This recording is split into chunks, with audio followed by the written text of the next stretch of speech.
La anterior sesión habíamos empezado con una clase un poquito introductoria.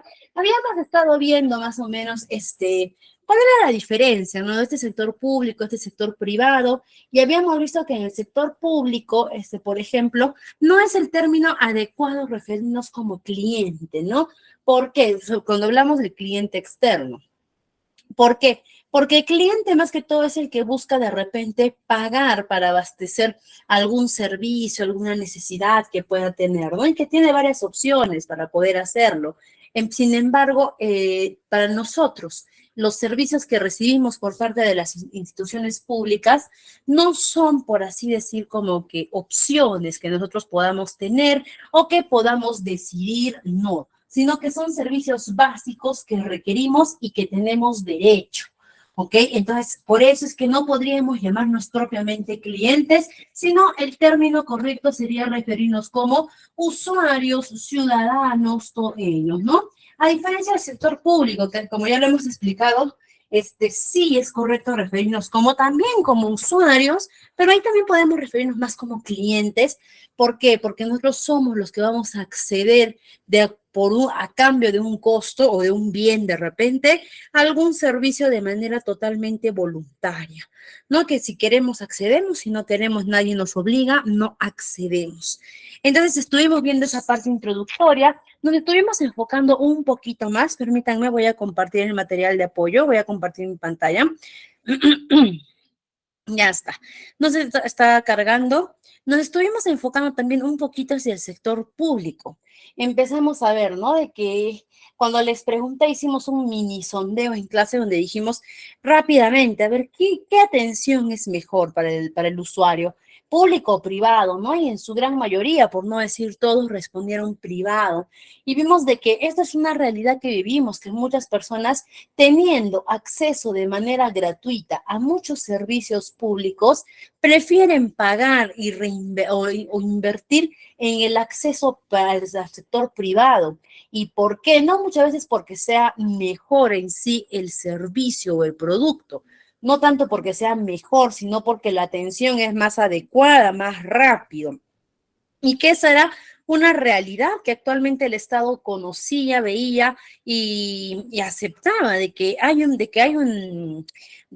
está fallando el Estado en ese sentido, en mantener satisfechos en el que el Estado está fallando en mantener satisfechos a sus usuarios.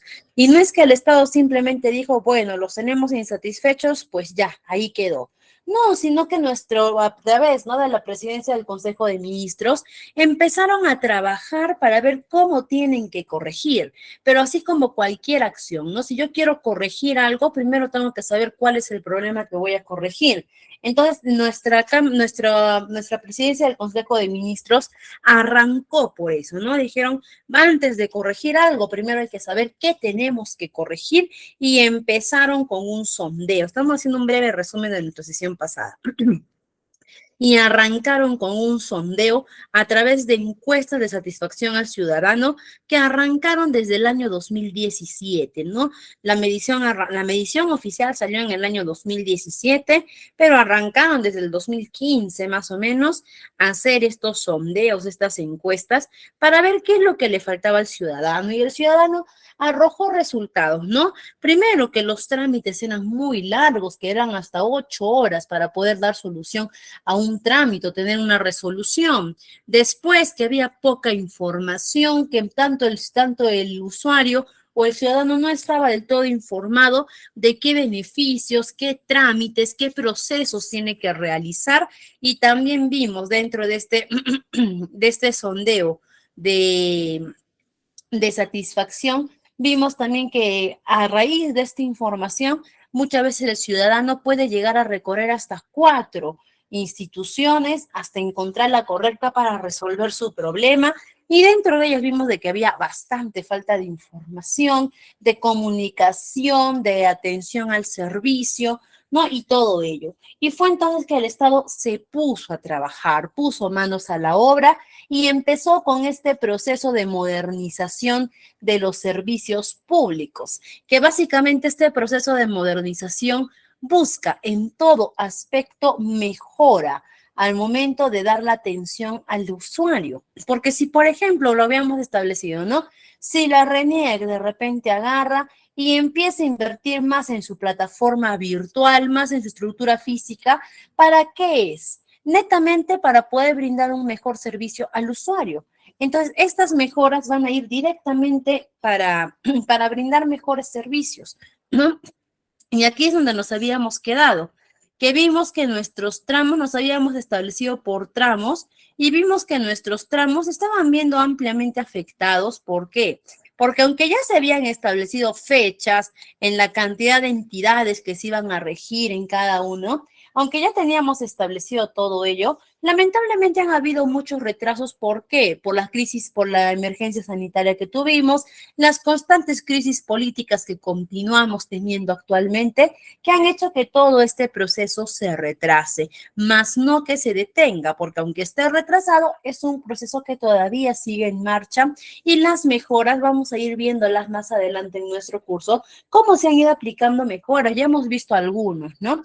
Por ejemplo, vimos el ejemplo de Chile Te Atiende, me parece, una plataforma virtual donde tenemos acceso, en ese caso en Chile, a toda la información de instituciones públicas de Chile.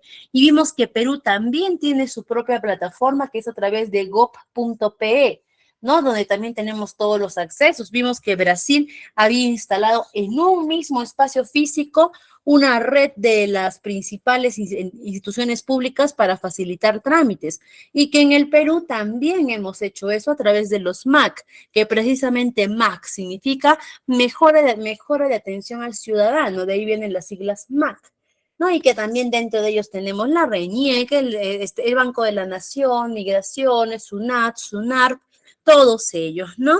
Y acá vemos la política de modernización, que primero, que está aprobada bajo el Decreto Supremo número 4 del 2023 de la Presidencia del Consejo de Ministros, que establece la visión y los principios y lineamientos de un proceso de modernización. Dicho sea de paso, este proceso de modernización está desde el 2003, es decir, hace 10 años, ¿no? Y desde acá nosotros nos podemos plantear que la modernización que se esperaba, que se veía o que se podía imaginar para el 2013 ya es una muy diferente a la que podemos imaginarnos en el 2023. Es por eso que este decreto supremo también únicamente rige la modernización a través de manuales para las instituciones públicas, que estos manuales se van, por así decir, actualizando o adaptándose a la coyuntura actual que se está viviendo, ¿no? El principal instrumento orientador de la modernización de la gestión pública en el Perú, y busca orientar, articular e impulsar el proceso de modernización hacia una gestión pública orientada a resultados al servicio del ciudadano. Toda mejora que haga el Estado, toda inversión, toda toda modernización que se aplique siempre va a ser en busca de la mejora del servicio para el ciudadano y, lógicamente, el desarrollo del país. ¿Y qué es lo que busca, para terminar esta última partecita que nos quedó pendiente? ¿Qué es lo que busca esta nueva visión del Estado? Busca que tengamos un Estado moderno. Eso es lo que busca, que el Estado actualmente que tengamos sea un Estado moderno. ¿Y cuáles son los pilares que tiene que utilizar para esta visión, para ver un Estado moderno?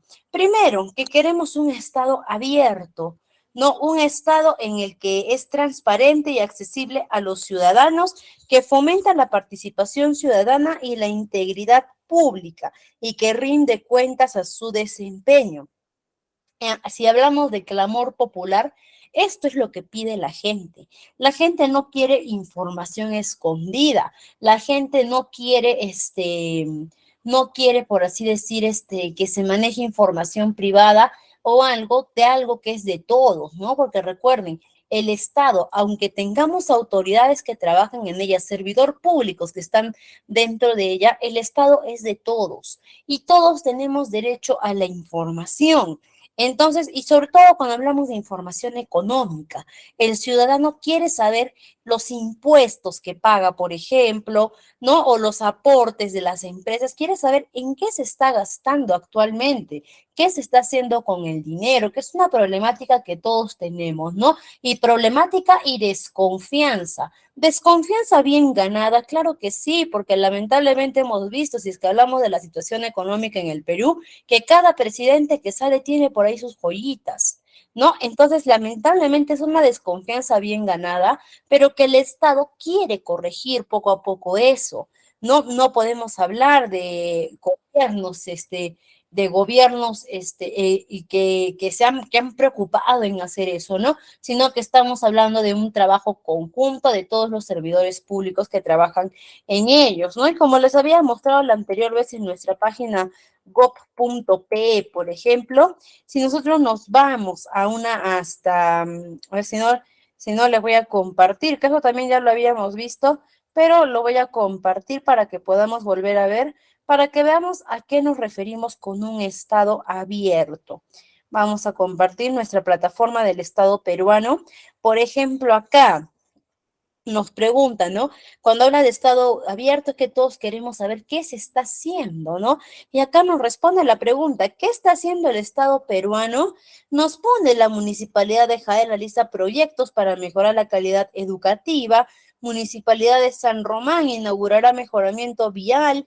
Acá, ¿no? La andropausia, tema que fue desarrollado por médico no sé qué significa eso, perdón, allá en el Hospital Nacional Hipólito Unanue, ¿no? En TV Perú, el simulacro nacional, y acá podemos ver todavía más noticias de qué está haciendo el Estado peruano. Miren, tenemos casi 500,000 de resultados, ¿no? 100 agentes económicos pasan a primera etapa, es decir, acá también ya tenemos rendiciones de cuentas, todo, ¿no? Entonces, muchas veces también hay que reconocer acá el error del usuario, que el usuario dice, ¿dónde está la plata? ¿Dónde están las rendiciones de cuentas? ¿Qué se está haciendo? ¿No? Reclamamos a viva voz, decimos, ¿por qué no nos rinden cuentas? Cuando las cuentas están acá, solamente que no van a llegar a nuestras manos por obra y gracia, ¿no? El usuario también tiene que preocuparse en investigar, en averiguar, en informarse. La información no va a llegar por simple pedido, ¿no? La información va a llegar por medio de búsqueda y que son canales que tenemos abiertos. Por ese lado, nuestro Estado está trabajando en la mejora. ¿Por qué otro aspecto también nuestro Estado está buscando una mejora a un Estado moderno, a un Estado unitario y descentralizado? Cuando hablamos de unitario, hablamos de que esté unido, ¿no? De descentralizado. Por ejemplo, acá podemos observar algo bastante, podríamos decir, curioso y notorio para todos los que somos de Perú y probablemente para muchas ciudades o muchas capitales de Latinoamérica, ¿no? Por lo general, siempre vamos a ver una ciudad que está más desarrollada que el resto en un país, ¿no? Por ejemplo, en el Perú, sin lugar a dudas, ¿no? Sin poner tanta conjetura o tanto debate, la ciudad más desarrollada del Perú es Lima. Sí, por mucho, ¿no? Por mucho es Lima. ¿No? ¿Y por qué Lima es una ciudad tan desarrollada en todo aspecto, en aspectos económicos, en vías, ¿no? En crecimiento? ¿Por qué? ¿Por qué Lima y por qué en otras ciudades? Incluso hacemos la comparación de acuerdo a estadísticas del INEI. ¿Cuál es la segunda ciudad económicamente más desarrollada del Perú? Es Arequipa. Y si nosotros hacemos un contraste entre Lima y Arequipa, es una diferencia abrupta, es grande, ¿no? Y a pesar que Arequipa es una ciudad también grande, moderna y todo, pero no es ni la mitad de lo que es Lima, ¿no? Entonces ahí nos preguntamos, ¿por qué Lima ha llegado a tanto desarrollo y hay otras ciudades en el Perú que no han llegado a ese nivel de desarrollo, que por el contrario, de infraestructura deficiente, de crecimiento económico deficiente? ¿Por qué? Y es que por muchos, pero muchos años, toda la importancia o todo el Estado, hasta hemos tenido un Estado centralizado, un Estado que únicamente ha procurado el bienestar de la capital, ¿no? Que es Lima, que no está mal, por supuesto que no es lo correcto, porque es la capital, se supone que la capital es el centro económico de un país, pero lamentablemente la misma importancia que se da a la capital, se debió dar a más ciudades, cosa que el Estado no lo hizo en su momento. Y es por eso que si todo el interés se fue hacia una sola ciudad, esa ciudad ha crecido rapidísimo y de grandes magnitudes, ¿no? Pero las demás ciudades no se estancaron. Entonces, el Estado también ha empezado a descentralizarse. ¿No? ¿A través de qué empezó la descentralización? A través de los gobiernos regionales, de las municipalidades, las entidades públicas también ya empezaron a tener mayores sedes, no solamente en las capitales de las diferentes regiones, ¿no? Sino también en los diferentes departamentos, todo ello se empezó a descentralizar y ahí recién, y no solamente basta con descentralizar, sino también los presupuestos, ¿ok? Empezó a otorgar mayor presupuesto al resto del país, ¿no? Entonces, al elevar el presupuesto y la descentralización, ahí recién muchas ciudades se han empezado a desarrollar, también con aportes, ¿no? De diferentes actividades como actividades agrícolas, mineras, todo ello, recién las ciudades se han empezado a desarrollar, recién las ciudades estamos creciendo, ¿no? Los que viven o vivimos en otras ciudades que no sean la capital, nuestras ciudades ya están creciendo y es simplemente agarrar fotos de hace 10 años y fotos actuales de nuestras respectivas ciudades, nos vamos a dar cuenta de que hemos crecido. ¿Ok? Que hemos crecido abruptamente y el crecimiento va a seguir. Y eso gracias a qué? A que actualmente ya tenemos un Estado descentralizado que procura un crecimiento de igual magnitud para todas sus ciudades. Hablamos también de un Estado, de un Estado moderno orientado al ciudadano, que nos dice que la gestión pública en lo que funcionarios públicos calificados, motivados, se preocupan por entender y responder a las necesidades de los ciudadanos. ¿Qué quiere decir? Que también a través de ese Estado moderno vamos a buscar o ya estamos en la búsqueda que los funcionarios públicos tengan esa calidad y esa vocación de servicio, que es parte ahora de las nuevas contrataciones para personal al sector público, que dentro de toda la experiencia, conocimientos, competencias que tienen, también tengan esa habilidad de vocación de servicio, vocación de atención al usuario o de atención al cliente, se podría decir, para que pueda brindar esa atención que el ciudadano amerita. Y en el caso de los trabajadores que ya están nombrados, que ya son, por así decir, que ya tienen antigüedad, que es lo más complicado de trabajar, también se está trabajando con ellos, siempre recuerden, de acuerdo a los tramos, ¿a través de qué? De la sensibilización, a través de las capacitaciones, a través de diferentes actividades que se puedan hacer para regenerar esa vocación de servicio. Y estamos buscando también un Estado moderno eficiente, ¿no? Que haga uso racional de los recursos, que busque proveer a los ciudadanos que necesitan al menor costo posible, ¿no? Y con un estándar de calidad adecuado y en las cantidades óptimas que maximicen el bienestar social. Es decir, un Estado que se adapte a las diferentes realidades que tenemos en el país, que es un país, que aunque seamos un país pluricultural, que es bastante bonito, también es un país diverso de situaciones, donde podemos pasar desde personas con extrema pobreza hasta personas que tienen grandes cantidades de dinero, y el Estado tiene que adecuar sus recursos dependiendo de las necesidades de cada uno. ¿No? La cosa es de que al final todos tengan una calidad de vida digna que el Estado pueda otorgar y un Estado inclusivo, ¿no? Que nos pueda garantizar derechos e igualdad para todos los ciudadanos, lo que hablábamos hace un momento. Somos un Estado pluricultural, que estamos enriquecidos por muchas culturas y culturas nuevas que también cada vez van llegando, ¿no? Antes, cuando hablábamos de inclusividad, hablábamos de incluir a nuestros hermanos quechohablantes, a nuestros hermanos de diferentes etnias, o los que viven de repente en la selva bajo ay, se me fueron nombres, ¿no? Pero bajo las comunidades amazónicas que viven, cuando hablamos de inclusividad, siempre nos hemos referido a ellos. Ahora también, quienes ingresan a esa inclusividad, las personas de las comunidades, de diferentes comunidades que existen en el Perú, como la comunidad LGTB, como la comunidad de repente ahora actualmente de extranjeros también, que ya son parte también del país, que es una realidad nacional que estamos viviendo, ¿no? La comunidad de extranjeros, es decir, un Estado que pueda incluir a todos, ¿no? Recuerden, el Estado no es exclusivo, el Estado tiene que ser inclusivo y para todos. A través de ello buscamos el Estado moderno y vamos a ver rápidamente por qué es la necesidad de modernizar esta gestión pública, por qué necesitamos modernizar esta gestión pública, que lo vamos a ver de manera rápida, primero la problemática y después la resolución. La principal problemática que tiene el Estado es que tiene bajo desempeño. Es que el Estado, si el Estado tiene bajo desempeño, se van a ver afectos todos los recursos y servicios que los ciudadanos necesitamos de él y por lo tanto también se va a ver una atención deficiente, ¿no? ¿Por qué tenemos el bajo desempeño? Por la falta de seguimiento y evaluación,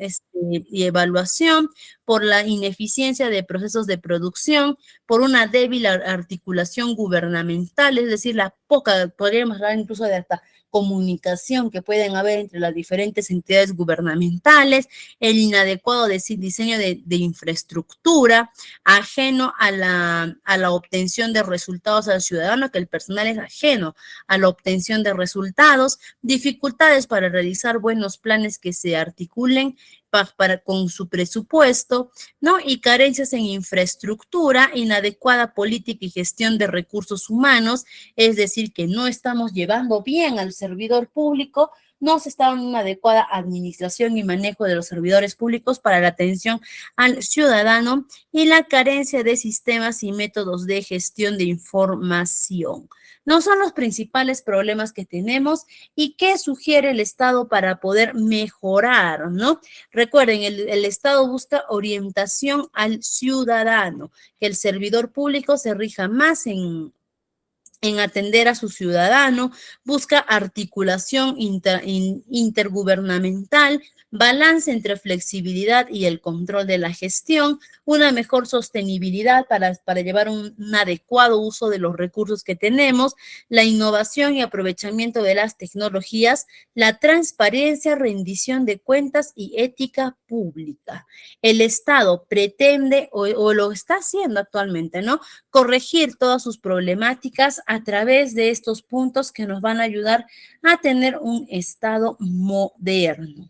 Y con eso, y vamos a ver, acá tenemos justo lo que hablamos, son los pilares que se van a manejar para esta modernización del Estado, ¿no? En los ejes transversales podemos ver el gobierno abierto, el gobierno electrónico y la articulación interinstitucional. En los pilares centrales vamos a ver políticas y planes estratégicos, presupuesto para resultados, la gestión de los procesos, el servicio civil meritocrático, que esto es muy importante si nos centramos un poquito en el cuarto pilar, muchas veces nos podemos a pensar, ¿no? Es que el gran problema de las instituciones públicas muchas veces es el servidor público, ¿no? Y que a todos nos pasa, ¿no? A todos yo creo que en algún momento nos ha pasado, que hemos sido una institución pública y un trabajador o trabajadora que ya está nombrado o que ya está trabajando ahí dentro por muchos años, son los más, podríamos decir, hasta déspotas para atendernos, que ni nos miran ni nos levantan la cara, que si yo pregunto algo no me responden, que si quiero mala información se ponen de manera grosera, malcriada, ¿no? Entonces, y lamentablemente esas personas, ¿qué pasa? De que si una persona me atendiera así en el sector público, inmediatamente lo sancionarían, ¿no? O le harían un llamado de atención, o en el peor de los casos, depende de la gravedad de la situación, hasta podrían despedirlo. Pero en el sector público, ¿a quién me quejo? ¿Quién es su jefe directo? ¿Quién es el director directo? ¿No? Muy aparte también de la actividad sindical que ellos puedan tener, no importa quién yo me queje, esa persona de alguna forma está protegida.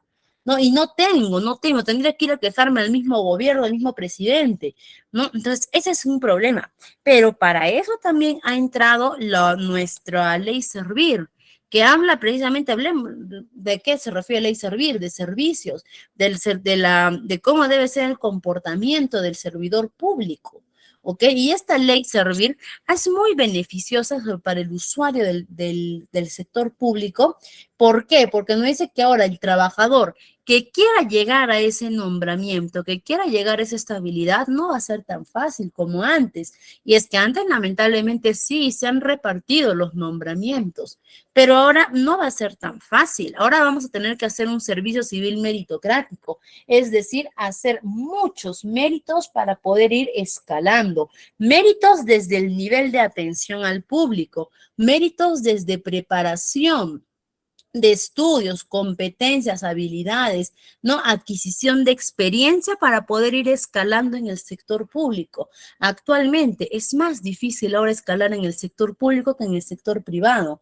Antes era todo lo contrario, ¿no? Y yo les hablo con mucha sinceridad, colegas, antes para poder escalar en el sector privado, en el sector público, bastaba con que tuvieras, como quien dice, la ayudita o vara, ¿no? Como se dice, para poder escalar. Actualmente, gracias a nuestra ley Servir, ya está muchísimo más controlado eso. No les puedo decir que al 100% se ha erradicado esa corrupción, porque eso es lo que es corrupción.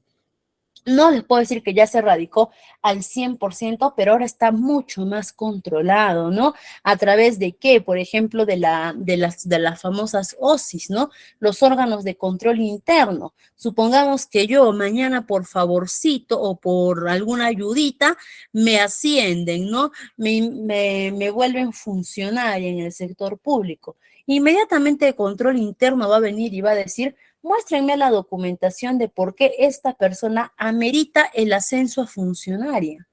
No, muéstrenme por qué Vania pasó de ser empleada a funcionaria.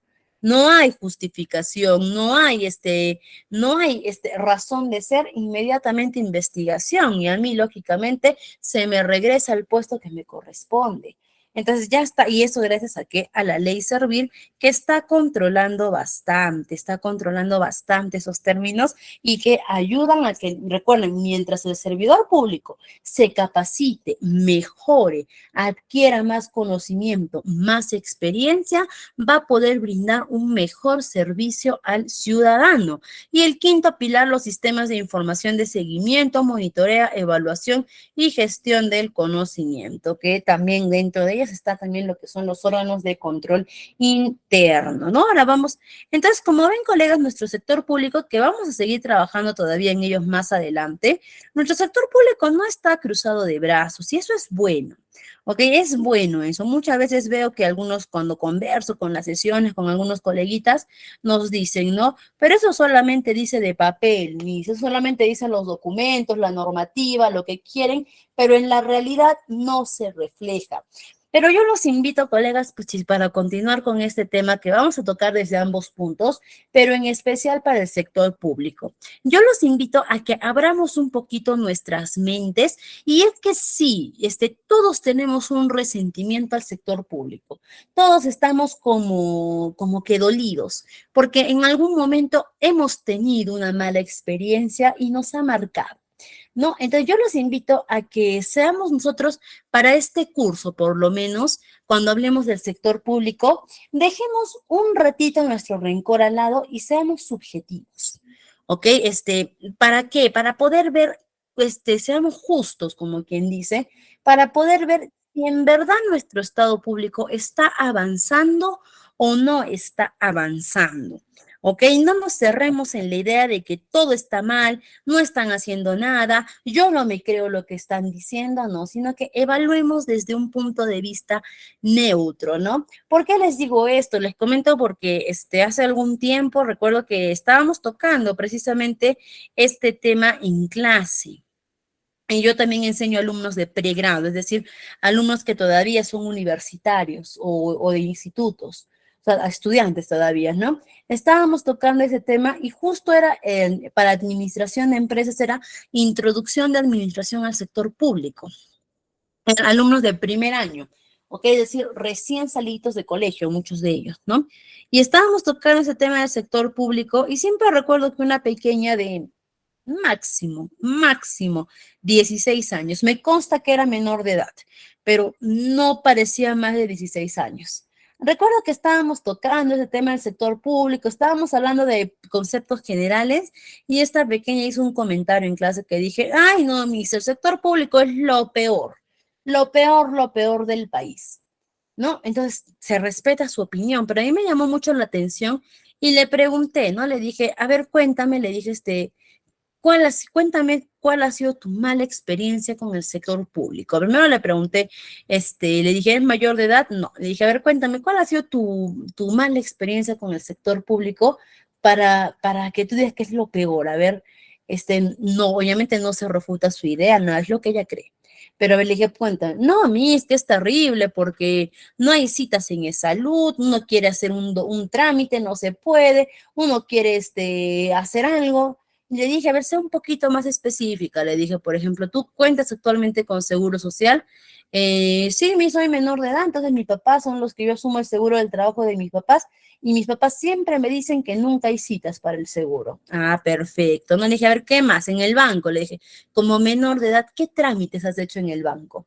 Ah, no, lo que pasa es que yo he visto, ¿no? Que a veces cuando vamos con mi mamá hay que hacer cola para el Banco de la Nación. Bien, en la RENIEC, ¿qué trámite has hecho en la RENIEC? No, yo todavía no, porque ya cuando me toque sacar mi DNI de mayor edad es el próximo año, entonces ya tengo yo que ir viendo ese trámite, pero me han dicho que también es terrible, ¿no? Para sacar el DNI y todo ello.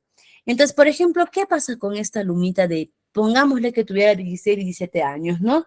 Ella no ha tenido una experiencia negativa con el sector público. Sus papás puede que sí, pero ella directamente no. ¿Ok? Ella todavía no ha tenido ese choque o ese contacto directo, pero ya desde antes de tener el contacto, ya se hizo la idea que el sector público es malo. ¿Culpa de ella? No. ¿Culpa de los papás? Tampoco. ¿Culpa de quién? De repente del mismo estado, de quién puede ser. Pero es una persona que aún no ha tenido contacto, pero ya se hizo la peor idea. ¿Ok? Y somos muchos los que tenemos esa idea, ¿no? Que de repente nunca hemos probado hacer un trámite, pero ya tenemos en la cabeza ese chip de que es malo. Y ese pensamiento, el sector público también le impide bastante poder avanzar. Recuerden que si el sector público quiere lograr modernización, es a través de regenerar la confianza de los usuarios hacia ellos. Y ese va a ser uno de los puntos que más le va a costar al sector público y que ya le está costando recuperar la confianza del usuario.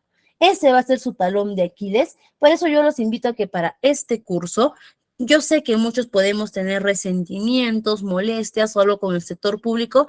Dejémoslo por un ratito y seamos un poquito más subjetivos u objetivos para poder evaluar si verdaderamente hay mejoras en estos tiempos o no. Y muy bien, estimados, ahora vamos a empezar a hablar de lo que es tanto el cliente como el usuario y el ciudadano. Hemos hablado mucho de estos términos, pero no los hemos podido diferenciar adecuadamente y vamos a empezar a diferenciar de lo que es el cliente. El término cliente, como ya lo habíamos visto, se aplica generalmente en el ámbito comercial o empresarial, es decir, se va a aplicar más que todo a las empresas del sector público, perdón, privado. ¿Por qué del sector privado? Porque recuerden, a la ley que regula todo el sector privado es la ley número 728 de productividad y competitividad, las palabras productividad y competitividad, nos habla sobre sobre ámbitos de comercio y ámbitos empresariales, ¿no? En la que el cliente adquiere bienes o servicios de empresas específicas, ¿no? En el contexto de negocios, el cliente es esencial ya que representa la base de ingresos y el propósito central de muchas empresas. En el sector privado, el cliente es básico y esencial. ¿Por qué? Porque el sector privado, las empresas del sector privado van a vivir de los ingresos que puedan generar a través de sus clientes. Si el sector privado quiere posicionamiento, depende del cliente. Si quiere ganancias, depende del cliente. Si quiere reconocimiento, depende del cliente. Va a haber mucha dependencia de la empresa privada con el cliente, ¿no? Y acá vemos los tipos de clientes que tenemos o que por lo general vamos a poder ver en el sector privado. Y vamos a empezar con el cliente potencial. Aquella persona que todavía no es mi cliente, pero que aspira a serlo. ¿No? El cliente potencial es aquella persona que está averiguando, que está indagando, que quiere, por así decir, información, pero que todavía no se anima a ser mi cliente. Con este cliente potencial, yo tengo que centrar todo mi esfuerzo de atención. ¿Ok? Tengo que prestarle mayor atención porque la idea es que este cliente potencial pase de ser potencial a ya ser oficialmente mi cliente. Entonces, ahí yo tengo que centrar mayor atención, ¿no? Ahora tenemos también el cliente ocasional. El cliente ocasional es aquel cliente que vino una vez de repente, compró el servicio, adquirió el producto y se fue. ¿No? No regresó, no, o de repente, si es que regresa, no lo hace de forma continua, puede que regrese, puede que no, puede que venga en algún momento todas las semanas, como después puede que se desaparezca todo un año, pero al fin y al cabo es un cliente, a diferencia del cliente recurrente. El cliente recurrente ya es ese cliente que ya tiene un consumo de costumbre, ¿no? Que ya viene todos los días, todos los meses, todas las semanas, o cada que vuelve a requerir el servicio, que vuelve a requerir el producto, viene constantemente. Es decir, que ya es un cliente que conocemos, que ya sabemos sus necesidades, que ya sabemos qué es lo que le gusta, qué no le gusta, sus medios de pago, todo ello, ¿no? Él es un cliente recurrente. Y por lo general, cuando un cliente es recurrente es porque es un cliente leal, es un cliente que se ha identificado con nuestra empresa, ¿no? Y el cliente leal es un cliente que también ayuda, por ejemplo, el cliente leal nos ayuda también con las recomendaciones externas, ¿no? Si yo voy a un restaurante a comer un menú y me gustó el almuerzo, me gustó la atención, me gustó la calidad, voy a regresar y me voy a fidelizar con esa empresa y lo más probable es que coma todos los días ahí. Y cuando alguien venga y me pregunte, oye, quiero almorzar por acá, ¿conoces un buen restaurante? Sí, este restaurante es muy bueno, yo como todos los días ahí. Con el cliente leal, nunca hay que bajar la guardia ni hay que bajar la calidad o el servicio del producto, por el contrario, hay que mejorarlo. Porque cuando nosotros llegamos a tener la lealtad de un cliente, ¿ok? Ese cliente nos va a traer muchos beneficios, nos va a traer muchos prospectos de clientes. ¿Y cuál es el error que cometen muchas empresas? Es que al cliente leal le quitan atención o como ya tienen seguros esa venta, ya no le prestan la atención debida. Y no hay nada más, o no hay error más grave que perder un cliente leal que pueda tener por descuido. Al cliente leal con mayor razón hay que cuidarlo. Pero así como podemos tener a nuestros clientes leales, también vamos a tener nuestros clientes insatisfechos. Aquellos clientes que sus estándares no necesariamente podríamos decir que son altos, pero que sus estándares eran unos y al momento de recibir el producto bajaron, ¿no? O no era lo que ellos esperaban. El cliente insatisfecho es muy peligroso. ¿Por qué? Porque el cliente insatisfecho, primero que nada, ¿no? Cualquier tipo de cliente, todos los clientes que tenemos acá, cualquiera de ellos en un segundo se puede volver un cliente insatisfecho. Hasta mi cliente más leal se puede volver un cliente insatisfecho cuando yo estoy fallando en el producto, en el servicio o en la calidad que le estoy entregando, ¿no? Muy aparte que el cliente insatisfecho también puede reaccionar de diversas maneras. Puede reaccionar de repente desde manera muy silenciosa, pero con la insatisfacción, o puede reaccionar de manera bélica, ¿no? Buscando conflictos o buscando problemas en la organización. Y lo más probable es que así como a través del cliente leal, ganamos clientes, a través del cliente insatisfecho, perdemos potenciales clientes. Otro ejemplo, el mismo ejemplo del cliente leal. Vamos a un restaurante, estoy almorzando y me encuentro una mosca en la comida. No una mosca, un insecto. Para muchos de nosotros es nunca más regreso acá. Aunque me den gratis la comida, aunque me digan que ya mejoraron, que ya limpiaron, que ya erradicaron, nunca más regreso acá. Soy una cliente insatisfecha, totalmente, ¿no? ¿Y qué va a pasar después cuando alguien me diga, oye, ¿conoces un buen lugar para almorzar acá? No, pero ¿sabes qué? Ni se te ocurra ir a ese restaurante, que la otra vez yo fui y encontré una mosca. Por simple recomendación, esa persona va a dejar de ir. No, eso es lo peligroso del cliente insatisfecho, que cuando pierdo al cliente insatisfecho, también tengan por seguros que a través de ese cliente voy a perder más potenciales clientes. El cliente indeciso, ¿ok? Es aquel cliente que constantemente duda de qué es lo que quiere o qué es lo que necesita, ¿ok? Duda sobre qué es lo que está buscando, uno sabe con claridad qué es lo que busca o necesita. En este cliente hay que hacer una inversión grande de paciencia y de atención, ¿ok? ¿Por qué? Porque este cliente indeciso ante cualquier falta de atención, falta de información, falta de orientación, este cliente se va a terminar yendo hacia otro lado donde sí le den la importancia o la atención que él requiere. No recuerden que el cliente indeciso no es un cliente fidelizado. Sin embargo, no es un cliente fidelizado y que ante cualquier mejora que pueda recibir por parte de otra empresa, se va a ir. Y también tengo el cliente exigente.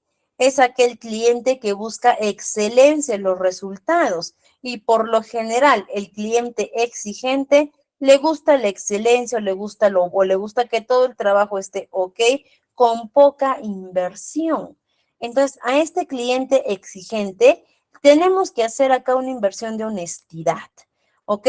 Si yo veo que tengo un cliente exigente y veo que quiere cierto producto, cierto servicio que yo no brindo o que yo no estoy en la capacidad de brindar, es mejor que se lo diga antes de realizar el servicio y que no cubra la exigencia que él tenía.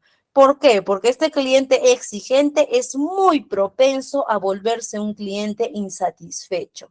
Y ya hemos dicho que un cliente insatisfecho es peligroso, ¿no? Imagínense que de repente yo ofrezco servicios de podado, de podado de jardines. Tengo mi empresa de podados de jardines, ofrecemos ese servicio y tengo mi servicio básico, mi servicio premium. ¿Ok? Y viene mi cliente y me dice, ¿no? Quiero contratar el servicio básico. Ya está, señor, el servicio básico le incluye únicamente el podado de su jardín, ¿no? Y el señor dice de repente, sí, pero tienen que podar bien. Ahora yo también quiero que me planten unas semillas que tengo, que me cambien la tierra unas plantitas. ¿Cuál es el error acá? Que el cliente va a querer todo un servicio premium, pero pagando un servicio básico. Si yo, por no perder la venta, por no perder en ese momento el dinero, le digo, sí, señor, cómo no, ¿no? Y le acepto el servicio básico. Y al momento en que el trabajador vaya a rendir su trabajo, realiza el servicio básico, no va a cubrir la expectativa de lo que esperaba el cliente, ese cliente se va a volver de inmediato insatisfecho. ¿Y qué es lo que va a pasar con ese cliente? Va a ir y va a hablar mal de mi empresa, va a hablar mal de mis productos y pierdo potenciales clientes. En cambio, si yo desde un inicio le digo a mi cliente, ya está, señor, perfecto, lo que usted me está pidiendo no está en el servicio básico, está en el servicio premium. Probablemente el cliente diga, pero que no, ¿por qué tanta plata? Le diré, es lo que cuesta, señor, ¿no? De repente el señor decide no optar por mis servicios. También se va a ir insatisfecho, sí, pero se va a ir insatisfecho por no encontrar lo que buscaba, más no por un mal servicio que yo le haya brindado. Miren la diferencia que va a haber miren la diferencia que va a haber si es un cliente insatisfecho, va a ir y si le preguntan, ¿no? Quiero buscar una empresa de podados, ¿conoces una? Si yo le brindé el servicio y no cubrí su exigencia, va a decir, no vayas a esta empresa porque a mí me dijeron que hacían esto y al final no hicieron nada, ¿no? Pero si yo le hablé con sinceridad y a pesar de eso no tomó el servicio, ¿qué es lo que podrá decir de mi empresa? En esta empresa hacen, pero uy, a mí me quisieron cobrar eso. No, pero ya no hay una mala reseña.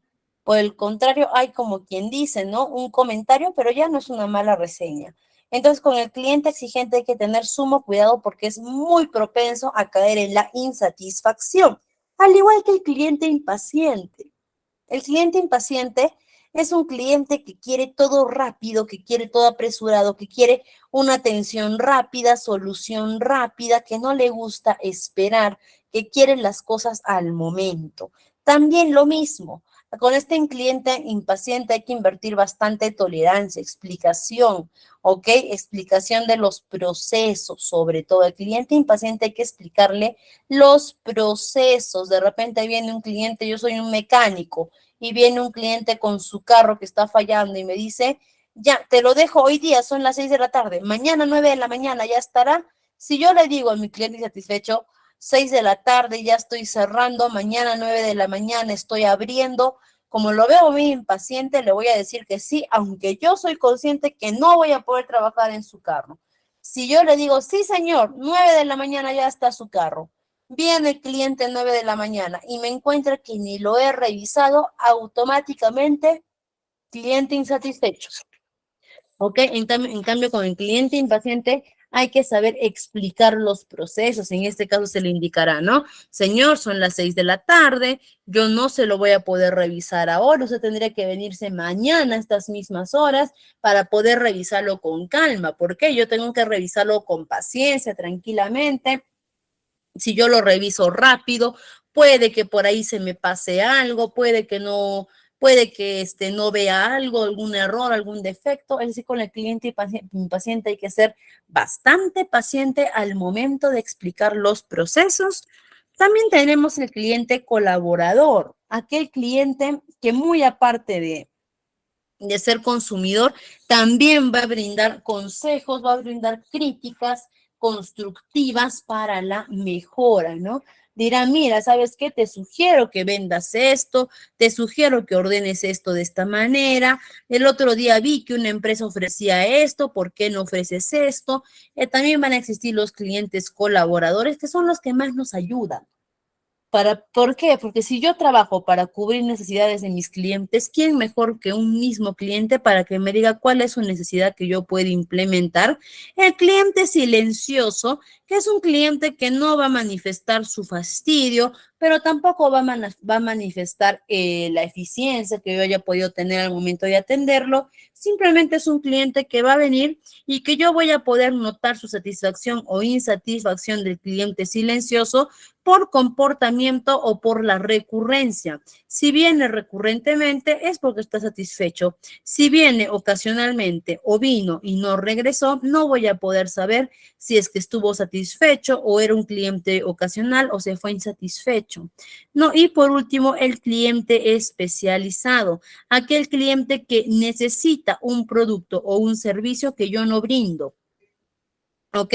Y que me va a pedir este cliente especializado si es que yo puedo hacerlo, si es que puedo hacer un esfuerzo adicional en poder realizar el producto o el servicio que él solicita, que él necesita. Para este cliente especializado, ¿qué es lo que yo tendré que hacer? Siempre honestidad. Si es que su solicitud no puedo realizarla, le diré no puedo. Si es que puedo hacerlo, pero no tengo la seguridad de lograr el resultado, le diré, puedo intentarlo, pero no le aseguro nada. Y si es que puedo hacerlo, seré lo más, como quien dice, o tendré los pies sobre la tierra lo más que pueda para decir, puedo hacerlo, pero no le puedo asegurar al 100%. Ok, son los diferentes, tenemos muchísimos tipos de clientes más. Tenemos también dentro del cliente insatisfecho, tenemos tipos, ¿no? Como el cliente gritón, el cliente belicoso, el cliente también que es educado. Tenemos muchos tipos de clientes, pero por lo general estos son los tipos de clientes con los que más vamos a tener recurrencia. ¿Y cuáles son las habilidades de atención al cliente que debemos tener para lidiar con cada uno de estos tipos de clientes, ¿no? Básico, para la persona que elabora en atención al cliente, primero que nada hay que reconocerle algo, que aunque atención al cliente no es de por sí una profesión, ¿no? No existe la carrera universitaria o la carrera en institutos que sea atención al cliente, ¿no? No existe, pero es una ocupación que muchos, que en realidad todas las carreras tienen dentro de todas, mejor dicho, todas las profesiones tienen esta ocupación dentro de sus respectivas carreras, ¿no? Por ejemplo, el médico no será en palabras atención al cliente, pero es atención al paciente, porque al final, ¿quién es usuario del médico? Es el paciente. Y el cliente es eso, es un usuario, ¿no? El abogado, por ejemplo, el abogado no tendrá tampoco clientes, tendrá su patrocinado, ¿no? Y así vamos a poder ir viendo. El de recursos humanos, por ejemplo, no tendrá clientes, pero ¿quién va a tener sus trabajadores? Entonces, todas las carreras tenemos esta pequeña rama de atención al cliente que tenemos que cubrir. Y para todas ellas primero, habilidades básicas que tenemos que tener es la habilidad de comunicación. La comunicación es básica para la persona que atiende al cliente. Una persona que no tenga habilidades comunicativas no va a poder dedicarse a esta área de atención al cliente. ¿Y qué es tener las habilidades comunicativas, no? ¿O qué son estas habilidades comunicativas? Muchas veces confundimos, ¿no? Cuando hablamos de personas con habilidades comunicativas, inmediatamente pensamos en personas que tengan bonita oratoria, que tengan una bonita manera de expresarse, con un vocabulario adecuado, que sí es parte de habilidades comunicativas, pero también recuerden que en un proceso de comunicación existe el emisor y el receptor. Para yo decir que tengo habilidades comunicativas, no solo tengo que ser un buen emisor, también tengo que ser un buen receptor, que es saber escuchar, saber entender. Una palabra clave para todo este proceso de atención al cliente es la empatía. Tengo que tener empatía con todas las personas que son mis clientes. Pues saber cuál es su necesidad, qué es lo que pasan, cómo me gustaría que me traten. La comunicación es clave, ¿no? La habilidad de organización también dentro de las áreas de atención al cliente. ¿Por qué? Porque la organización me va a ayudar a mí a mantener un orden adecuado tanto de atención como también de poder hacer llegar productos o servicios de manera adecuada. Una persona desorganizada, al momento, si una persona es desorganizada con sus útiles de escritorio, con su mochila, por ejemplo, esa persona va a sufrir para encontrar sus cosas o para poder empezar una tarea. Peor aún, si una persona es desorganizada con las personas que atiende, es decir, con sus clientes, le va a ser muy complicado poder entablar un adecuado proceso de negociación, porque al final eso es lo que hace atención al cliente. Busca una negociación con el prospecto cliente para poder cerrar un acuerdo. Y el trabajo en equipo, que las habilidades de trabajo en equipo nos sirven para poder atender adecuadamente a nuestros clientes, ¿no?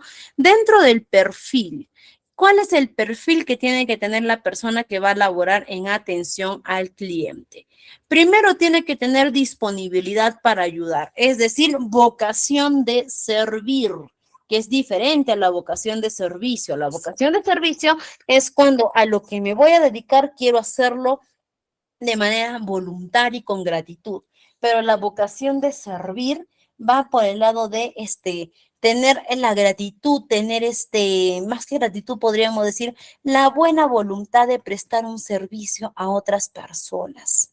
¿Ok? Y la disponibilidad para ayudar y para servir es básica. Una persona que de repente es egoísta, una persona que de repente no le gusta trabajar con personas, porque hay personas así, que no les gusta trabajar en equipo, que no les gusta trabajar con otras personas y que eso no está mal, ¿no? No significa que lo que trabajar en equipo está bien y trabajar de manera individual está mal, no, ambos está bien, pero una persona que tiene ese perfil no sirve para atención al cliente. Otra es su área, otro es su campo ocupacional, pero atención al cliente no lo es. Entendimiento de la empresa que también es básico dentro del perfil. Si es que yo trabajo en atención al cliente o voy a contratar personas que trabajen en atención al cliente, tengo que centrarme que también esas personas tengan por lo menos un conocimiento básico en lo que van a trabajar. Si no, imagínense ustedes que vayan a una empresa de autopartes, van a ir a comprar, no los, van a ir a comprar un faro para su carro, se rompió el farito de su carro y van a ir a comprar. ¿no? Entonces van a una empresa donde donde los recibe un joven. Muy amable el joven, muy buenas tardes, señor, señora, bienvenido, tome asiento, por favor, dígame en qué le podemos ayudar, ¿no? Muy amable, muy carismático, con muchas habilidades de comunicación, con mucha disponibilidad de querer ayudar. Y yo le digo, ¿no? Quiero un faro para mi carro es un Toyota, ¿no? Mi carro es una Toyota Hilux y quiero el faro para este carro. Y si la persona que me atiende, por más amable que sea, en su cabeza está, uy, ¿qué es faro? ¿Qué es Toyota? ¿Qué es Hilux? ¿Qué significa eso? Yo no tengo ni idea. A mí solamente me han puesto a atender, pero yo no sé lo que me está pidiendo. Por más buena voluntad que tenga, no va a poder cubrir mi necesidad. Y yo, si es que voy a una empresa, a una institución, ¿es para qué? No es para sentirme halagado por la bonita atención, no. Es para cubrir mis necesidades de producto o servicio que yo requiero. Y si la persona, por más buena, por más vocación de servicio que tenga, ¿no? No tiene entendimiento de la empresa, ni de los productos, ni de los servicios, no me va a poder atender. No, yo le tendré que decir, si la persona me diera de manera muy educada, déjeme por favor investigar, déjeme evaluar, permítanme, voy a llamar a mi supervisor para que me indique lo que usted está buscando.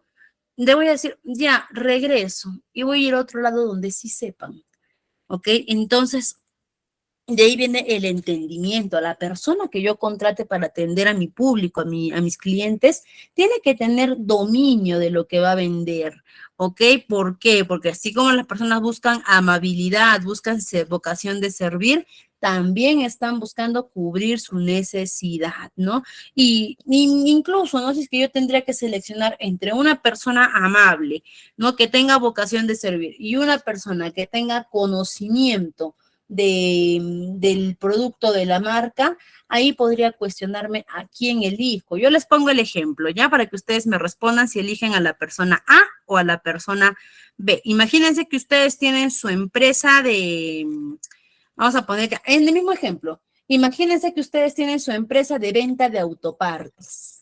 Ok, imagínense eso, tienen una empresa de venta de autopartes y viene la persona A. La persona A tiene vocación de servicio, muy amable, muy amigable para atender a los clientes, una persona muy cálida, pero de autopartes no conoce nada. Y la persona B no tiene calidad de servicio, no tiene una atención, no tiene una atención adecuada con los clientes, pero domina todo lo que son autopartes. ¿A quién ustedes contratarían para atender a sus clientes? ¿A la opción A o a la opción B? A ver, ¿a quién ustedes contratarían? La opción A, mucha calidez de servicio, pero cero conocimientos, ¿ok? Y o a la opción B, en el que no hay calidez de servicio, pero hay mucho conocimiento. ¿A quién contratarían? ¿Opción A o opción B? A ver, por ahí, en temas que desconozco, como el caso de autopartes, elegiría a alguien con conocimiento por encima, listo. Por ahí nos dicen la opción B, ¿no? Hablando como usuario porque la puedo muy bien, ¿no? B porque tiene más conocimientos por ahí. Muy bien, colegas. Yo les doy una recomendación porque no es tampoco como que está estandarizado. Tienes que contratar a alguien o no tienes que contratar a alguien. Eso va a depender mucho de la realidad, pero yo les doy un consejo. En cuanto a conocimientos, nosotros tenemos dos tipos de habilidades, habilidades duras y habilidades blandas. Las habilidades blandas, por ejemplo, son habilidades propias de la personalidad, ¿no? Como viene lo que es la empatía, lo que es el sentido del humor, la calidez, todo ello, ¿no? Que es propia de la personalidad y las habilidades duras que ya son más de acuerdo a conocimientos que vamos adquiriendo. ¿No? Conocimientos como por ejemplo, dominio de autopartes, por ejemplo, dominio de informática, Excel, Word, esas son las habilidades duras, por ejemplo. Yo les digo, ambas respuestas son correctas porque ambos hay razones para contratar a la persona A, hay razones para contratar a la persona B. Yo les doy esta recomendación muy a modo personal. Si es que se encuentran en esta situación, yo les puedo decir que las habilidades duras, conocimientos, capacidades que uno va adquiriendo y desarrollando, precisamente es eso. que puede adquirirlas, que se puede capacitar, que se puede enseñar de acuerdo a la disponibilidad que tenga la persona de aprender. Sin embargo, en el tema de personalidad, de habilidades blandas, yo no puedo mucho cambiar a la persona porque eso es parte de su esencia, de su personalidad, ¿no? Y yo no puedo cambiar la personalidad de una persona. Puedo capacitar en conocimientos, pero muy difícil que yo pueda cambiar la personalidad de alguien. Entonces, yo les doy ese consejo para que ustedes por ahí, si es que en algún momento se encuentren en ese dilema o en ese problema, vean si lo pueden aplicar, ¿no? Pero siempre recuerden, una persona que no sabe algo se le puede enseñar. Una persona que no quiere hacer algo, no se le va a poder obligar. ¿Ok? Y cuando hablamos de aspectos de la personalidad, ya son, o aspectos de habilidades blandas, ya son temas de personalidad bien puestas que tenemos cada uno de acuerdo a las experiencias, vivencias que hayamos tenido, ¿no? Imagínense, pónganse cada uno, pónganse a pensar algo de su personalidad. De repente, yo soy de carácter fuerte, supongamos alguien, ¿no? Yo soy una persona de carácter fuerte, ¿no? Que soy muy imponente en mi carácter, ¿no? ¿Por qué? Porque así soy, así me crié. Y si viene mi empleador y me dice, ¿sabes qué? Un favor, tienes un carácter muy fuerte, baja tu carácter. Quiero que te pongas más sumiso, más sumisa. Yo le podré decir, perdón, no, ves mi carácter, ¿no? Pero si mi empleador viene y me dice, ¿sabes qué? Quiero que aprendas un poquito más sobre informática, te falta manejo de computadoras. Ay, deme una computadora, póngame a alguien que me enseñe y yo aprendo, ¿no? Es decir, aspectos de habilidades duras aprendemos, pero de personalidad un poquito difícil de cambiar.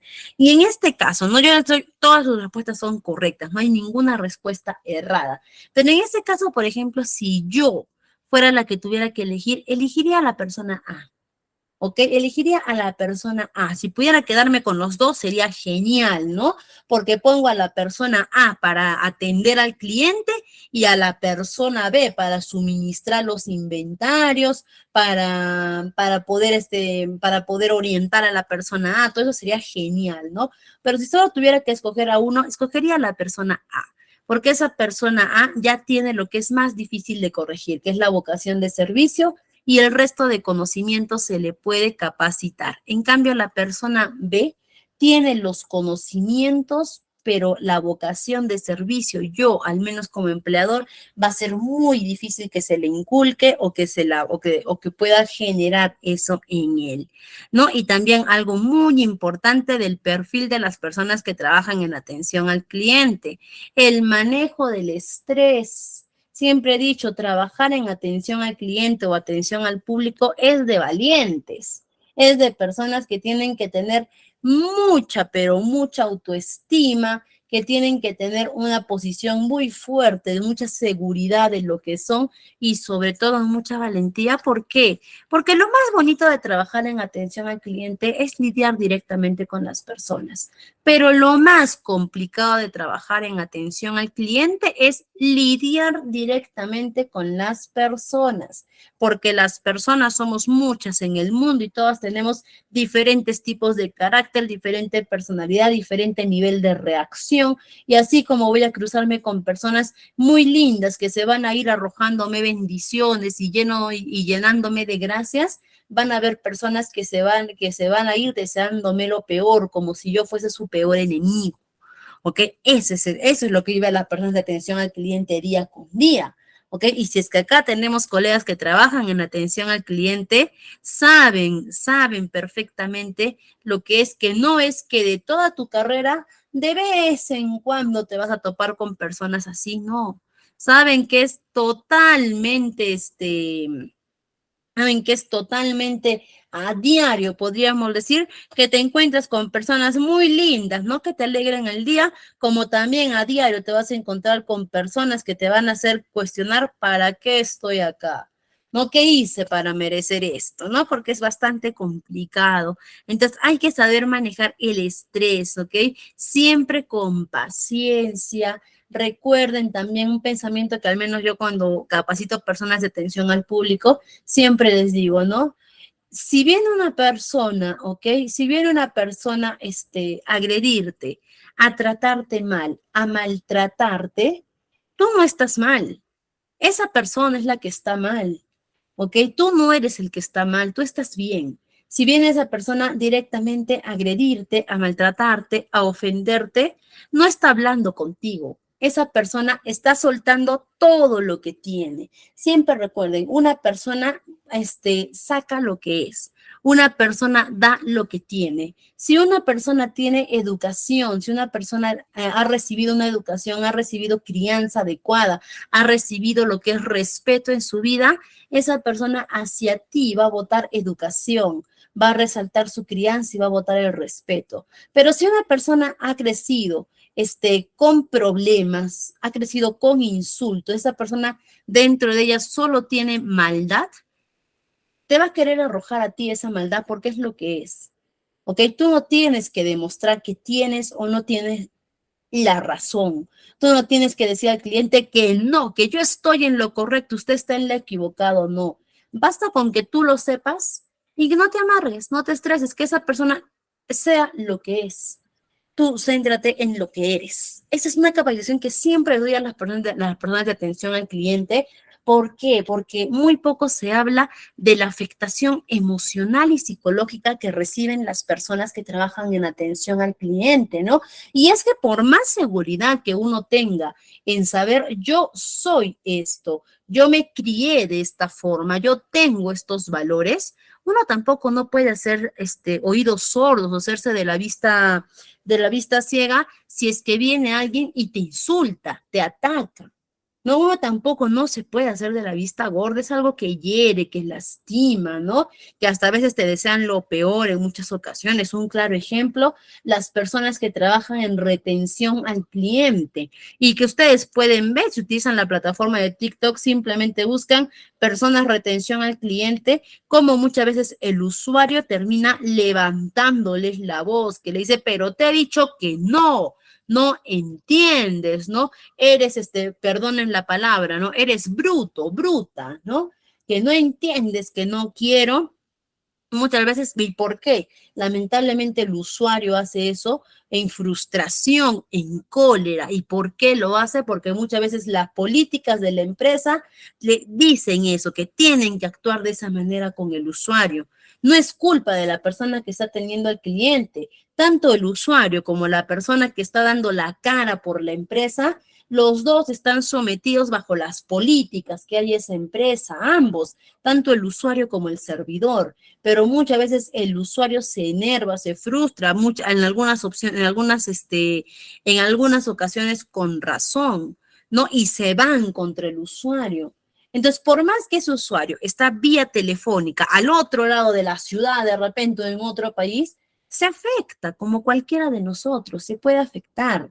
No, y es un daño psicológico que también se hace. Es por eso que las empresas, a su personal de atención al cliente, tienen que trabajar también bastante en su aspecto psicológico y su manejo al estrés, ¿no? Yo les puedo dar un consejo para ustedes, colegas que de repente trabajan en atención al cliente, o para que este consejo ustedes se lo puedan hacer llegar a sus trabajadores de atención al cliente.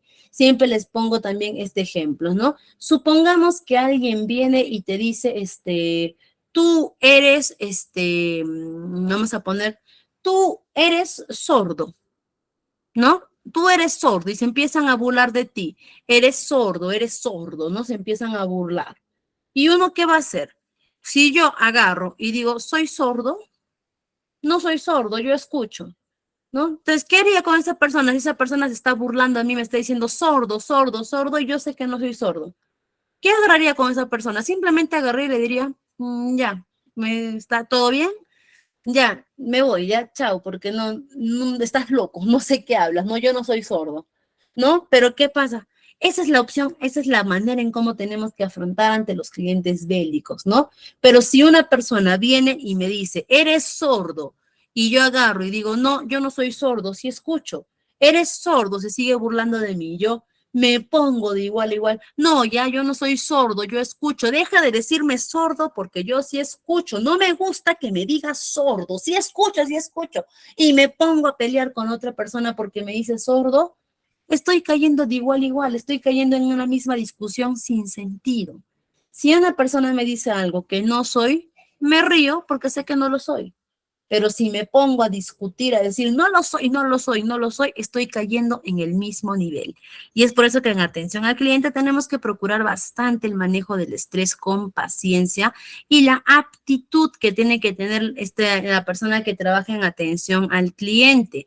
Tiene que responder siempre de forma inmediata, hacer seguimientos a la solicitud del cliente, ¿ok? Tiene que tener, ahí entra mucho lo que es vocación al servicio y lo que es organización. Atender al cliente no es simplemente, hola, ¿qué tal? Sí, dime en qué te ayudo. No, no tengo, sí tengo y listo. No.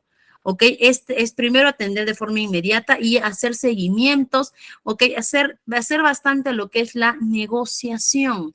Recordemos que atención al cliente, ¿qué es lo que busca? Captar clientes, que el cliente adquiere el producto, adquiere el servicio. Si es que no tenemos el producto que quiere el cliente, no es simplemente decirle, no, no tengo. No, no, es tratar, no tengo esto, pero tengo esto que también le puede servir, ¿no? No le gustaría mejor esto, tengo esta opción que es mejor, tengo esta opción que es más económica, ¿no? Si es que no tengo el servicio o el producto del cliente, igual negocio, hago seguimiento, trato de fidelizar. No es simplemente decir si tengo, no tengo y nada más. Todo eso es un perfil que tiene que tener la persona de atención al cliente. Y acá vemos las habilidades, empatía, paciencia, ¿ok? Eso, empatía y paciencia van a ser palabras claves para la atención al cliente, ¿no? Ser resolutivos en los problemas, no buscar el problema. Recuerden, de atención al cliente, un error siempre también que se ve es que buscan el problema o se tiran la pelota entre ellos y no. La idea es que atención al cliente pueda resolver el problema, tener los conocimientos del producto y el servicio, la cortesía y la amabilidad que requiere atender a un cliente. Recuerden, mientras yo mantenga la cortesía y la amabilidad, me va a reducir en un 50% la probabilidad de que este cliente, por más satisfecho que se encuentre, caiga en insultos o en ataques hacia mí. Mientras yo mantenga la cortesía y la amabilidad, eso reduce por lo menos en un 50% la probabilidad de que el cliente me ataque a mí por las malas políticas o la mala atención que se haya podido dar. La persuasión, que es el poder de convencimiento, que el cliente también tiene que contar con ello. ¿Ok? El seguimiento y la gestión del tiempo, ¿ok? El cliente es muy exigente. ¿Por qué? Porque todos desde nuestro punto de vista de clientes, si nos autoanalizamos, nos vamos a dar cuenta que somos muy exigentes. Queremos un producto o un servicio que satisfaga nuestra necesidad. Queremos un precio módico o económico por ese producto, por ese servicio. Queremos eficiencia en el producto o en el servicio. Queremos durabilidad y queremos una buena atención. Miren todo lo que estamos pidiendo nosotros como clientes, ¿ok? Por lo tanto, el seguimiento es básico para la atención al público. ¿Por qué? Porque no basta con que yo simplemente atienda bien y le dé el producto. Tengo que saber que el producto, el servicio que estoy otorgando, cumpla con todos los estándares de requisitos que está pidiendo la persona, ¿no? Y parte también de esos estándares viene la gestión del tiempo, que el cliente quiere todo lo que les he pedido, lo quiere rápido. No quiere procesos largos, no quiere que para adquirir un producto o un servicio sea un proceso largo que conlleve bastante tiempo, no. Quiere que todo también sea rápido. Son las habilidades que tiene que tener un cliente y ahora vamos a enfocarnos un poquito en el usuario. ¿Cuál es la diferencia, no? Que hemos visto que el cliente va entendido hacia hacia el sector público, perdón, hacia el sector privado, y el usuario es en la administración pública, ¿no? Que el término usuario hace referencia a cualquier individuo que utiliza un sistema, una aplicación, en el caso si hablamos de informática, en el caso del sector público, es aquel que utiliza los servicios públicos que se brindan, por eso se le denomina el usuario, ¿no? Y que el usuario en la actualidad las organizaciones se vinculan con sus clientes o usuarios a través de varias formas y medios, ¿no? Ya sea por medios de punto de contacto humano, es decir, de persona a persona, de forma presencial, mediante puntos de contactos automatizados, máquinas expendedoras o mediante medios virtuales como los sitios web. Es decir, las empresas con los usuarios o los clientes están buscando cada vez más cercanía, pero esta cercanía la van a poder ir encontrando desde diversos puntos, ya sea desde atenciones presenciales, atenciones a través también de páginas web, de medios virtuales, de máquinas, todo ello, ¿no? Por ejemplo, los bancos, ¿cómo se mantienen cerca de sus usuarios sin la necesidad de que haya una persona presente? Primero que nada, yo antes quería hacer una transferencia bancaria a otra cuenta. Antes, vámonos unos 10 años antes, ¿qué tenía que hacer? Tenía que ir al banco, hacer mi cola en ventanilla y que sea el joven o la señorita de ventanilla del counter para que ellos me hagan la transferencia. Después, ¿qué hicieron los bancos? Dijeron, este es un proceso que demora mucho y recuerden, el cliente también quiere su gestión al tiempo, quiere que sea rápido. Entonces, ¿qué empezaron a hacer los bancos? Dijeron, vamos a habilitar nuestros cajeros automáticos, ¿no? Donde si quieren hacer retiros, ya no tienen que pasar por la ventanilla, de frente se van al cajero, ellos les botan el dinero, ¿no? Quieren hacer una transferencia directo por el cajero, entran al cajero, se registran, disponen de qué cuenta quieren hacer el pago y listo. Quieren hacer un depósito al cajero automático y en el cajero ya no tienen que ir a ventanilla, es decir, reducen la cantidad de personas que tienen que ir a ventanilla. Pero aún así las personas todavía tenían que ir al banco. ¿Ok? Ya no iban a pasar por la ventanilla, pero todavía tenían que ir al banco, a los cajeros. ¿Y qué pasó? Ahora las colas ya no eran para las ventanillas, era para los cajeros. Entonces, ¿qué hizo el banco? El banco agarró y dijo, ya está, otra vez nos estamos saturando con los cajeros, hay que abrir los agentes, ¿no? Que las personas ya no tengan que venir hasta el banco para hacer sus trámites, sino que en la bodeguita de la esquina, en la tiendita, ¿no? Que está a la vuelta de sus casas, encuentren el agente BCP, el agente Interbank, en la gestión pública, el agente del Banco de la Nación y que por ahí, ¿no? Sea la fuente en la que ellos ya puedan hacer todas sus operaciones, ¿no? Pero nuevamente la gente, ¿qué pasó? Empezaban a buscar a los agentes, ¿no? Ahora ya las colas ya no eran en los bancos para la ventanilla ni en los bancos para el cajero. Ahora eran en los agentes, que los agentes también tienen un determinado saldo al día y se les acababa, ¿no? Y decían, listo, otra vez ahora estamos abarrotando a los agentes. ¿Qué hacemos? A través de sus celulares. Implementemos nuestra plataforma, nuestra plataforma digital, nuestra banca móvil, banca por internet, y por ahí que el usuario ya no tenga que hacer colas, ya no tenga que ir a salir de su casa ni levantarse de su cama, simplemente que abra su celular y ahí está listo para hacer sus operaciones. Y se mantienen cerca de los usuarios, se mantienen, pero esta vez desde diferentes plataformas, ¿no? Y acá podemos ver las diferentes interfaces que hemos ido viendo, ¿no? Acá nos dice que las interfaces deben generar altos niveles de valor percibido por el cliente y por el usuario, de modo que la satisfacción y la lealtad aumenten. ¿Ok? Entonces, este ejemplo que les he puesto de los bancos, que más que ejemplo es una realidad, porque así han ido avanzando poco a poco. ¿Ok? Este ejemplo que hemos puesto ha mantenido la conexión cercana con los bancos y los usuarios, sin perder la presencialidad, que son las interfaces que tenemos. ¿Ok? Primero, la presencialidad física y la presencialidad y apariencia física. Actualmente las empresas, por más modernizadas que se encuentren, por más que sus procesos sean automatizados, no pueden reemplazar la presencialidad física de la persona. ¿ok? ¿Por qué? Porque hay personas que todavía no tienen dominio o aunque tengan dominio no tienen confianza en la tecnología y esas personas todavía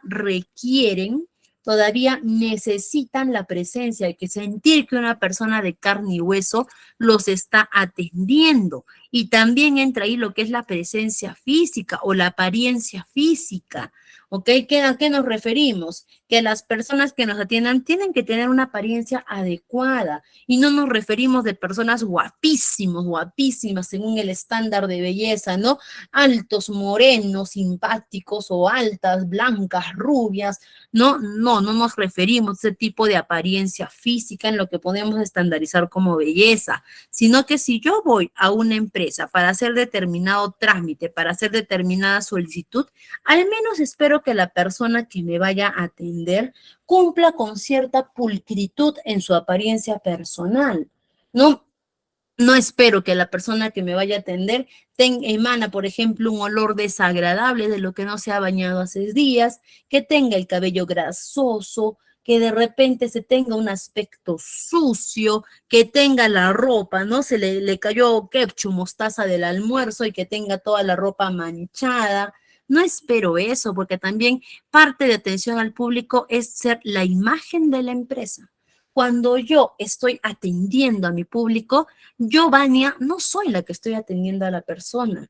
Yo soy en ese momento Entel, soy Movistar, soy Claro, soy Totu, soy Plaza Vea, porque estoy representando a toda la empresa a través de mí y tengo que dar ese reflejo. Y es por eso que las empresas, muchas empresas exigen el uso de uniforme institucional, ¿no? ¿Por qué? Porque estás representando a una empresa y porque tienes que estar identificado con esa empresa. No exigen el uniforme por cuestión de capricho o de formalismos, no, sino que es para que la empresa esté siendo representada a través tuyo. Entonces, siempre recuerden, incluso en el sector público, en el sector público hay entidades que tienen uniformes establecidos y que los trabajadores deben ir uniformados. Y así no tengan uniformes, en el sector público tienen su código de vestimenta marcado para los trabajadores y el código de vestimenta es formal. Un trabajador del sector público de la RENIEC, de una universidad pública de salud, por ejemplo, no pueden ir a trabajar en sandalias o en zapatillas o en boxer o en en shorts, no pueden. Ellos tienen su etiqueta de vestimenta formal porque ellos están representando a la entidad, o mejor dicho, la entidad está siendo representada a través de ellos hacia el usuario, ¿ok? También hablamos de la cognición que se tiene que la cognición que se tiene que generar, ¿no? Que es la capacidad para conocer la percepción de las personas, ¿no? Podríamos incluso decir que es la conexión que tiene que haber entre la empresa y el cliente. ¿Y quién va a ser el encargado de establecer esa conexión? Va a ser directamente atención al público porque estás representando a la empresa. La emoción o actitud que tenemos que tener al momento de atender a la persona. Y es que muchos dicen, ¿no? Para atender al público tienes que ser una persona carismática, tienes que ser alegre, tienes que estar siempre esbozando una sonrisa, pero no es así. Va a depender, la atención al público que yo le dé, va a depender del momento en el que yo esté atendiendo a la persona y el rubro o el producto o el servicio que esté ofreciendo. Imagínense que yo trabaje en atención al cliente de una funeraria. Ok, yo no voy a recibir a los deudos. ¿A qué va una persona a una funeraria? Porque ha fallecido un familiar y el fallecimiento de alguien es un evento triste. Entonces yo tengo que atenderlos con la emoción y la actitud adecuada. Yo no les voy a decir, bienvenidos, por favor, sonriendo, ¿no? Pero pasen, pasen, tomen asiento. A ver, vamos a empezar, vamos a ver los modelos de cajones, los cementerios que tenemos, velatorios disponibles, señores. Yo no puedo expresarme así porque ellos están pasando un momento duro, ni tampoco me voy a poner a llorar con ellos. No, bienvenidos, señores, no saben cuánto, pero cuánto lo siento y me voy a poner a llorar con ellos y nos vamos a abrazar. No, tendré que mantener una actitud serena, cordial, respetuosa, ¿ok? Acorde al dolor que están sufriendo. ¿no? Ahora, de igual manera, de repente voy a trabajar con niños, voy a trabajar en un parque de diversiones con niños, los niños que son alegría, que ellos son emoción, diversión, entusiasmo, y no los voy a atender de mala gana, con mi cara. A ver, niños, por favor, silencio, ya silencio, a ver, vamos a ordenarnos, no.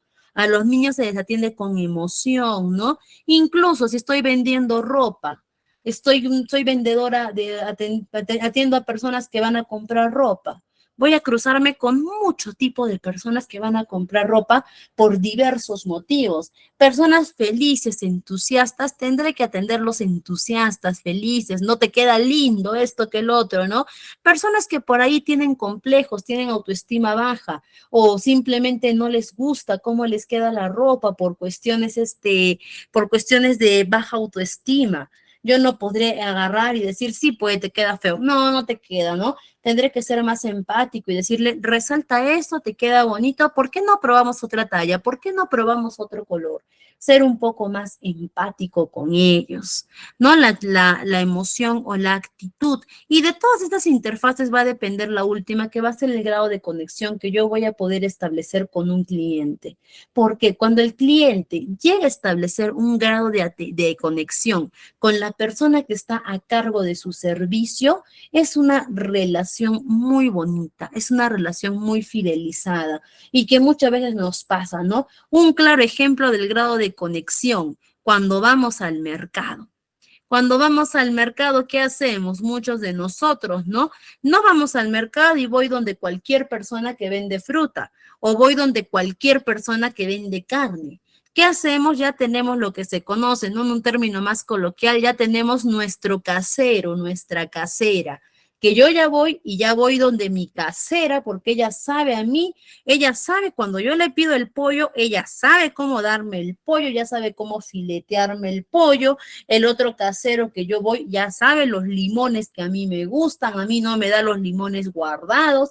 Eso, aunque parece un ejemplo muy sencillo, ya es un grado de conexión que hemos establecido con nuestro proveedor, donde ya yo conozco la calidad que me da y mi proveedor conoce la necesidad que yo tengo.